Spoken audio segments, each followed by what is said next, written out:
मेरी शादी को बस 2 ही महीने हुए थे और अचानक मेरे पेट में दर्द उठा।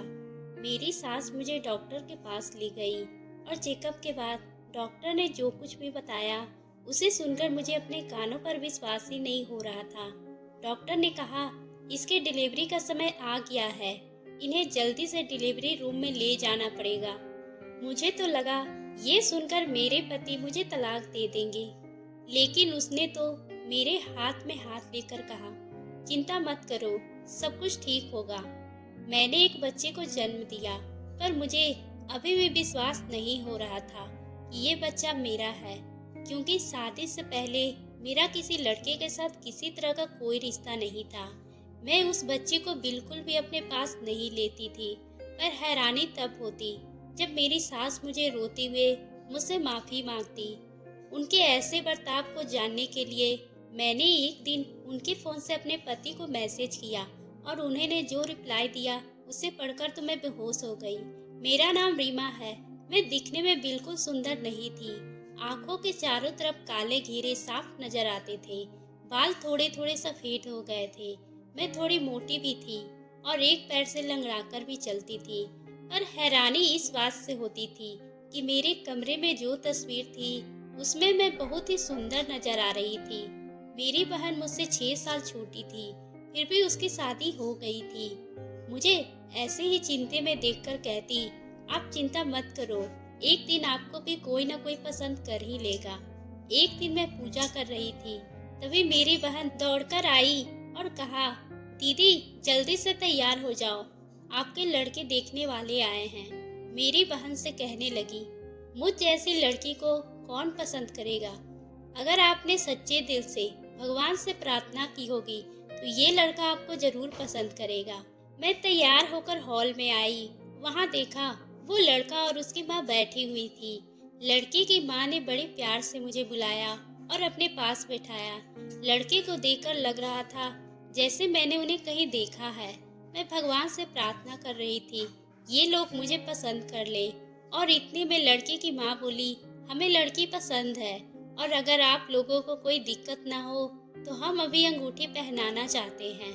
दोनों तरफ से हाँ हो गई थी और जल्दी जल्दी से मेरी शादी की तैयारियां शुरू हो गई थी। मैंने अपने घर वालों से साफ कह दिया था कि मुझे शादी धूमधाम से नहीं करनी है, क्योंकि मुझे डर था कि मेरे बदसूरत होने के कारण लोग मुझ पर हंसेंगे। मेरी शादी हुई और मैं राजू की पत्नी बनकर उसके घर आ गई। मैं बहुत ही खुश थी। थोड़ी देर में राजू कमरे में आता है। वह भी खुश नजर आ रहा था। उसने मेरा हाथ अपने हाथों में लिया और कहा, रीमा थैंक यू मेरी जिंदगी में आने के लिए, और गिफ्ट के तौर पर एक अंगूठी मुझे पहनाई। मुझे इन बातों पर विश्वास ही नहीं हो रहा था कि ऐसा कैसे हो सकता है। मैं इतनी बदसूरत और मोटी होने के बावजूद राजू ने मुझे कैसे पसंद कर लिया। उस पर उसने कहा कि इंसान का मन सुंदर होना चाहिए, बाहरी दिखावे का कोई फायदा नहीं। उसकी ये बातें सुनकर मुझे हंसी आ रही थी। राजू मुझसे बहुत प्यार करता था और मेरी सास मेरा माँ की तरह ख्याल रखती थी। मैं बहुत ही मोटी हो गई थी। राजू तो बिल्कुल भी सूट नहीं होती थी, इसलिए मैंने डाइटिंग के बारे में सोचा। इस पर सास कहने लगी, यदि तुम दिखने में सुंदर लगोगी तो राजू को ये बिल्कुल भी अच्छा नहीं लगेगा। ये बात मेरी कुछ समझ में नहीं आई थी। मेरी सास रोज मुझे राजू के आने से पहले कुछ मीठा खाने को देती और मैं उसे उनका प्यार समझकर खा लेती।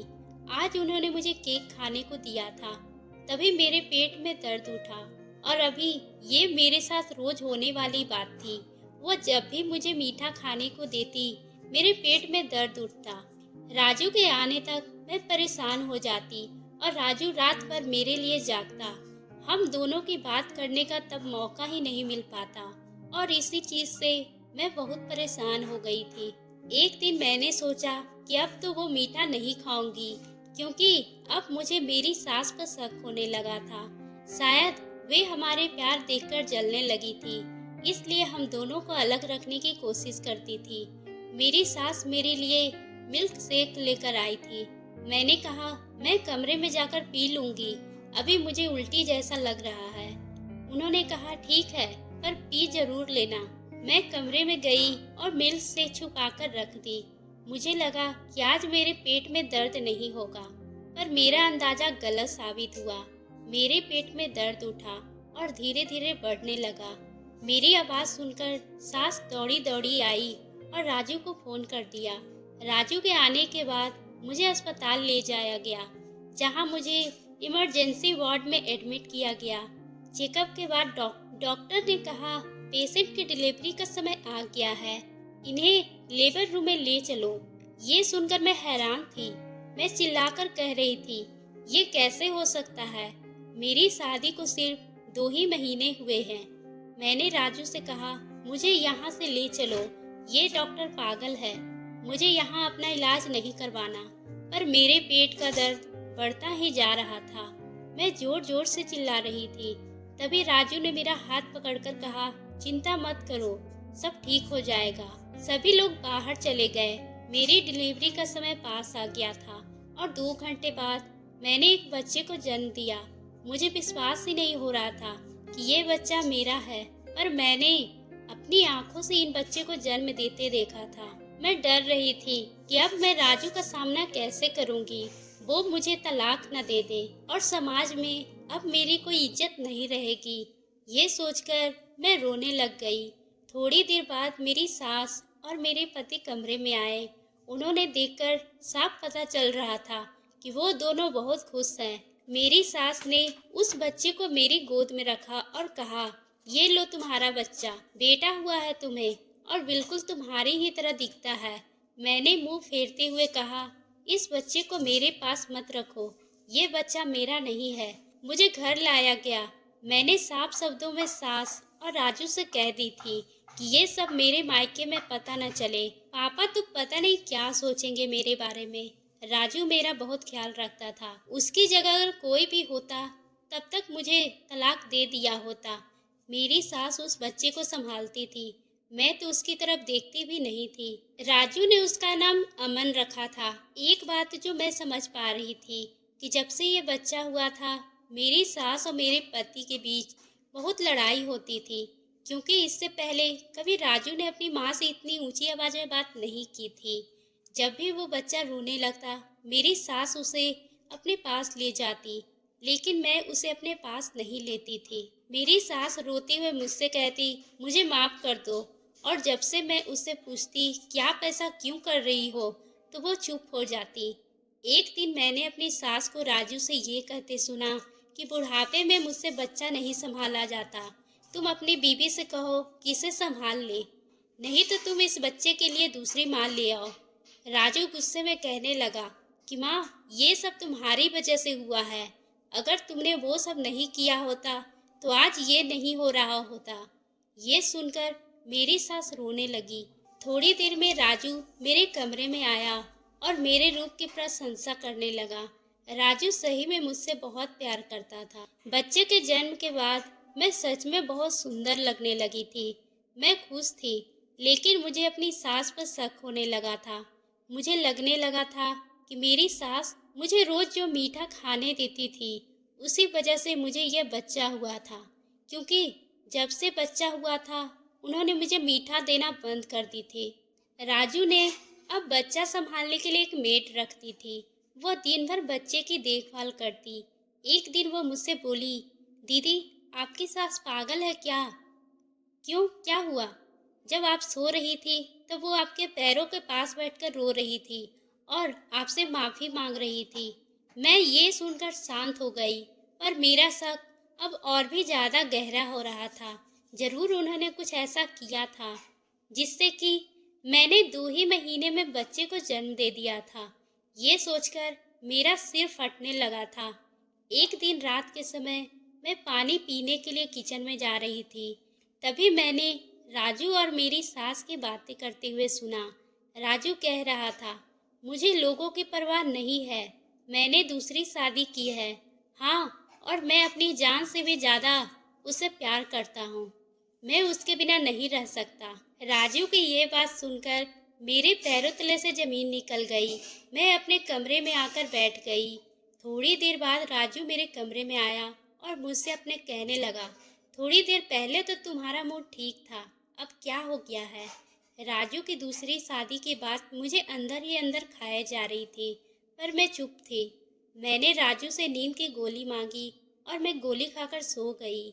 मैं अगली सुबह उठी तो राजू ऑफिस जा चुका था और मुझे पता नहीं क्यों मेरा सिर बहुत दर्द कर रहा था। सामने ही मेरी सास का मोबाइल पड़ा था। मैंने वो फ़ोन लिया और राजू को एक मैसेज किया। रीमा का क्या करना है? मेरे दिल की धड़कनें बढ़ रही थी, बहुत डर भी लग रहा था।